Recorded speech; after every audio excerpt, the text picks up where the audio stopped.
Hello everyone, I'm back with another video. Hey, in this video we are going to discuss how we can download and install OpenShot video editor on Windows 11. So that's been said, let's get started. Now to download the OpenShot video editor, open your browser and search for OpenShot. Let me tell you that OpenShot video editor is a free and open source video editor for all the operating system. But in this video, we are going to discuss how we can install it on Windows 11. For that, simply open the link from openshot.com. So this is the official website from where you can download OpenShot video editor. Don't worry, I'll put the download link in the description box. Now to download the software, you can simply click on this download button, or else you can also click on this download button. It will redirect you to the download page. Here you have to select your operating system. So I'm going to download it for Windows. I'll simply select Windows option and click on this download button.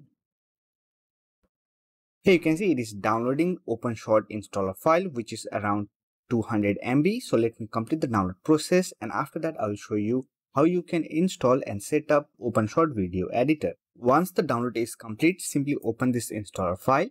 Here we have our OpenShot installer window. Let me minimize the browser.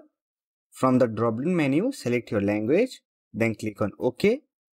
And here we have our license agreement. Simply read the license agreement, then click on I agree the agreement, then click on install button. And here we have an option to select the installation folder. Simply select the installation folder by clicking on this browse button and select the folder location. But for now, I'm just going to keep it default, then click on next.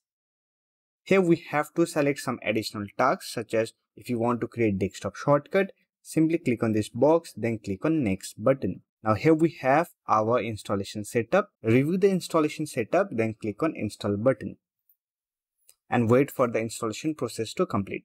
Once the installation has been completed, you can simply click on this finish button. Now to open OpenShot, simply on the search option, search for OpenShot. So here we have our video editor. Simply open this. So here we have our OpenShot video editor interface. Using it, you can do basic video editing. Here you will find some project files, transition option, effect option, and here you will also get some emojis. If you're looking for a free video editor, you should give a try to OpenShot. So that's it. This is how you can install OpenShot video editor on your Windows 11. I hope this video was helpful to you. If you find this video helpful, don't forget to hit that like button and subscribe the channel for more videos like this. Bye for now. See you next video.